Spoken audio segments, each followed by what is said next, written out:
Good morning my dear students. हमने अपने last video में देखा कि ज्ञान का क्या अर्थ होता है, ज्ञान का क्या कॉन्सेप्ट होता है, ज्ञान के कितने रूप होते हैं, ज्ञान की क्या प्रकृति है, ज्ञान की क्या आवश्यकता है, क्या महत्व है। आगे हम देखते हैं कि ज्ञान मीमांसा का क्या अर्थ है। ज्ञान मीमांसा का क्या अर्थ है? ज्ञान मीमांसा को अंग्रेजी में एपिस्टेमोलॉजी कहते हैं। ज्ञान मीमांसा को अंग्रेजी में एपिस्टेमोलॉजी कहते हैं। एपिस्टेमोलॉजी जो है वो दो शब्दों के योग से बना है।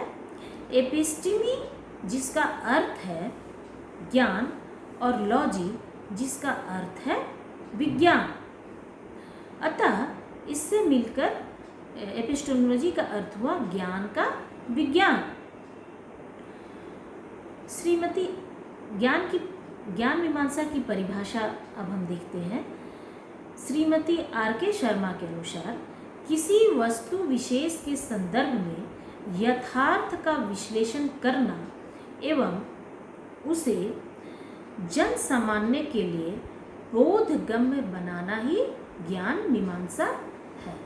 श्रीमती आर.के. शर्मा के अनुसार किसी वस्तु विशेष के संदर्भ में यथार्थ का विश्लेषण करना एवं उसे जन सामान्य के लिए बोधगम्य करना ही ज्ञान मीमांसा है। The analysis of fact in context to specific object and to make intelligible for general people is called acquiring of valid knowledge is called ज्ञान मीमांसा। इसी प्रकार एक शिक्षा शास्त्री है O.P. शर्मा, वो कहते हैं ज्ञान मीमांसा का आशय तथ्यों के विश्लेषण एवं संश्लेषण से है जिसके द्वारा प्रदत्त विचारों को विश्वास योग्य बनाया जाता है। Acquiring of valid knowledge is denoted by analysing and synthesis in facts bye means of things process the credibility of confirmed thoughts can be achieved। अब हम देखते हैं ज्ञान मीमांसा की प्रकृति। ज्ञान मीमांसा की क्या प्रकृति है? Nature of epistemology. ज्ञान मीमांसा की प्रकृति का प्रत्यक्ष संबंध यथार्थता से होता है। ज्ञान मीमांसा के द्वारा वस्तु के उस यथार्थ स्वरूप को जाना जाता है जिस रूप में वह है। अतः ज्ञान उस सीमा तक यथार्थ रूप में होगा जिस सीमा तक वह उस वस्तु को उसी रूप में प्रस्तुत करता है जिस रूप में वह वस्तु जानी जाती है। यदि ज्ञान मीमांसा के द्वारा हम उस वस्तु का यथार्थ रूप में दर्शन नहीं कर पाते तो यह माना जाता है कि वह वस्तु हमें इस प्रकार की प्रतीत हो रही है, वास्तव में उसका स्वरूप कुछ और है। इसको एक उदाहरण के द्वारा हम समझ सकते हैं। संसार यथार्थ रूप में मिथ्या है और ब्रह्म सत्य है। यदि ज्ञान मीमांसा के द्वारा हम इस स्वरूप में न जाकर यह मानते हैं कि संसार सत्य है और ईश्वर मिथ्या है तो यह हमारा प्रतीत होने वाला स्वरूप होगा, यथार्थ स्वरूप नहीं, क्योंकि यथार्थ रूप में संसार असत्य है और ईश्वर सत्य है। ज्ञान मीमांसा की प्रकृति मूल रूप से तीन तथ्यों से संबंधित होती है। प्रथम रूप में यथार्थता, रियलिज्म। दूसरे रूप में यथार्थता में विश्वास, जो रियलिटी है उसमें हमको विश्वास होना चाहिए, फेथ होना चाहिए। तथा तृतीय रूप में यथार्थता के लिए प्रमाण, प्रूफ, जो हम बोल रहे हैं कि ये चीज़ है तो उसके लिए मुझे प्रूफ करना पड़ेगा, उसके लिए हमारे पास प्रमाण होना चाहिए। जैसे मैं ईश्वर के संबंध में ज्ञान रखता हूँ। यदि कोई कहता है कि मैं ईश्वर के संबंध में ज्ञान रखता हूँ तो प्रथम अवस्था के लिए यह आवश्यक है कि ईश्वर से उस व्यक्ति का साक्षात्कार हुआ हो, और दूसरी अवस्था में मतलब कि ज्ञान में विश्वास रखने के लिए दूसरी अवस्था में यह होना चाहिए कि उस व्यक्ति ने ईश्वर को देखा है। द्वितीय अवस्था में मुझे इस तथ्य में पूर्ण विश्वास होना चाहिए कि मैंने ईश्वर को ही देखा, किसी और को नहीं देखा। और तृतीय अवस्था के लिए यह आवश्यक है कि ईश्वर के संबंध में मेरे पास जो सबूत है, जो प्रमाण है, वो पर्याप्त है कि ईश्वर का रंग, रूप, आकार किस प्रकार का है। अतः ज्ञान मीमांसा की प्रकृति यथार्थ में विश्वास तथा यथार्थता के लिए उचित प्रमाण में निहित है। इन तत्वों के अभाव में ज्ञान मीमांसा की प्रकृति को स्पष्ट नहीं किया जा सकता है। अब हम देखते हैं ज्ञान मीमांसा एवं शिक्षा, एपिस्टेमोलॉजी एंड एजुकेशन। शिक्षा एवं ज्ञान एक ही सिक्के के दो पहलू हैं। शिक्षा एवं ज्ञान एक ही सिक्के के दो पहलू हैं। शिक्षा के द्वारा हमें ज्ञान मिलता है, ज्ञान के द्वारा हमें शिक्षा मिलती है। शिक्षा के द्वारा ज्ञान प्राप्त किया जाता है। अतः शिक्षा व्यवस्था से संबंधित प्रत्येक व्यक्ति को ज्ञान के स्वरूप को जानना चाहिए। शिक्षा के द्वारा ज्ञान मीमांसा के लिए आवश्यक साधनों की खोज की जाती है। शिक्षा उन समस्त धर्म पर विचार करती है, समस्त पक्षों पर विचार करती है जो मानव के ज्ञान में वृद्धि करते हैं। जैसे प्रकृतिवादी मानकर चलते हैं कि बालक को ज्ञान की प्राप्ति प्रकृति के द्वारा होती है। प्रकृतिवादी यह मानकर चलते हैं कि बालक को ज्ञान की प्राप्ति प्रकृति के द्वारा होती है। शिक्षक एक निरीक्षक की भांति कार्य करता है। आदर्शवादी ज्ञान के लिए शिक्षक को प्रमुख उत्तरदायी मानते हैं। प्रकृतिवादी शिक्षक को हस्तक्षेप नहीं करना देना चाहते हैं। उनका मानना है कि बालक प्रकृति द्वारा स्वयं ज्ञान प्राप्त करता है। शिक्षक को एक निरीक्षक की भांति सिर्फ दिशा निर्देश, सिर्फ गाइडेंस का काम करना चाहिए। उसके ठीक विपरीत आदर्शवादी मानते हैं कि ज्ञान प्राप्ति के लिए शिक्षक प्रमुख उत्तरदायी है। इसी प्रकार विभिन्न प्रकार के दार्शनिक एवं शैक्षिक विचारधाराएं ज्ञान के मार्ग को प्रशस्त करती हैं। ज्ञान मूर्त रूप से संबंधित विषयों के बारे में प्रदान किया जाए या अमूर्त विषयों के संदर्भ में प्रदान किया जाए।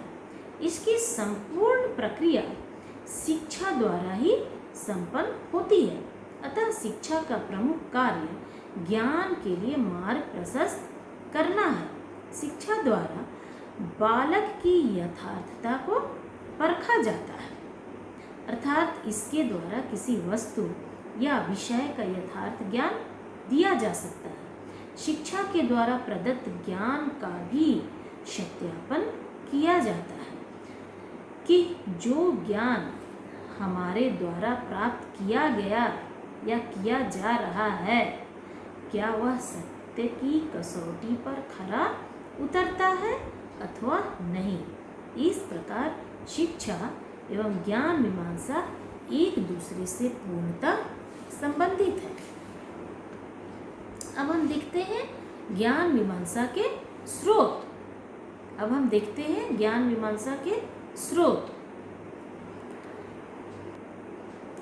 ज्ञान मीमांसा के स्रोत में हम पहला देखते हैं इंद्रिय अनुभव से सेंस एक्सपीरियंसेस। इंद्रिय अनुभव, इंद्रियों द्वारा जो अनुभव प्राप्त किया जाता है उसे हम इंद्रिय अनुभव कहते हैं। भौतिक जगत को समस्त वस्तुओं का ज्ञान मानव को, भौतिक जगत की समस्त वस्तुओं का ज्ञान मानव को इंद्रियों के द्वारा ही प्राप्त होता है। हमारी इंद्रियों के संपर्क में वस्तु के आने पर उसके स्वरूप एवं विशेषताओं का ज्ञान होता है। यह कार्य एक विशेष प्रकार की संवेदनशीलता के कारण होता है। जैसे हमने सर्वप्रथम शेर को देखा तो आँखों के माध्यम से स्वरूप का ज्ञान हो जाता है, तथा श्रवणेंद्रिय मतलब कानों के माध्यम से उसकी गर्जना का हमें ज्ञान होता है। दूसरे शब्दों में प्रत्यक्षीकरण के द्वारा हमको वस्तुओं का ज्ञान होता है। अतः प्रत्येक वस्तु के ज्ञान के लिए इंद्रियों का महत्वपूर्ण स्थान है। दूसरा है साक्ष्य, टेस्टिमोनी, साक्ष्य। जब अन्य व्यक्ति द्वारा प्रदत्त ज्ञान को प्रमाण के रूप में स्वीकार कर लिया जाता है और उसको सत्य मानकर ज्ञान प्राप्त किया जाता है, तो इस प्रकार के ज्ञान को साक्ष्य आधारित ज्ञान कहा जाता है। इस प्रकार के ज्ञान में व्यक्ति के द्वारा तथ्य का निरीक्षण एवं अनुभव नहीं किया जाता है, अपितु दूसरे व्यक्ति द्वारा बताए गए ज्ञान पर ही उसको अनुभव किया जाता है।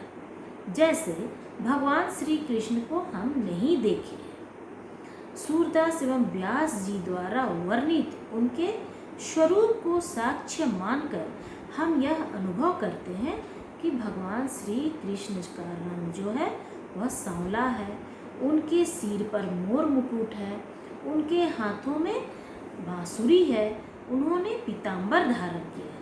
इसे हमने प्रत्यक्ष रूप में नहीं देखा है, बल्कि दूसरे के द्वारा बताए गए ज्ञान के आधार पर हम इसे सत्य मानते हैं। नेक्स्ट है तर्क, लॉजिक। तर्क को भी ज्ञान का प्रमुख स्रोत माना जाता है। किसी घटना के संबंध में जब हम प्रत्यक्ष अनुभव करते हैं और उस पर तार्किक दृष्टि से विचार किया जाता है, तो एक नया निष्कर्ष हमारे सामने प्रस्तुत होता है। उस नवीन निष्कर्ष को ही ज्ञान कहते हैं, जो कि तर्क द्वारा प्राप्त होता है। जैसे न्यूटन एक पेड़ के नीचे लेटा हुआ था, तो उसके ऊपर एक सेब आकर गिरता है। यह घटना एक सामान्य घटना थी। किंतु न्यूटन ने उसके बाद तर्क का सहारा लिया और सोचा कि यह सेब जो है वह नीचे ही क्यों गिरा, यह सेब पेड़ से टूटकर ऊपर क्यों नहीं गिरा, क्या पृथ्वी में अपनी ओर खींचने की कोई शक्ति है। इन सभी तर्कों के विश्लेषण एवं संश्लेषण के आधार पर एक नया तथ्य सामने आया कि पृथ्वी में गुरुत्वाकर्षण शक्ति है। प्रत्येक नीचे गिरने वाली वस्तु पर गुरुत्व बल कार्य करता है। इस प्रकार तर्क के माध्यम से गुरुत्वाकर्षण बल का ज्ञान संभव हुआ। अतः तर्क भी ज्ञान का एक प्रमुख स्रोत है।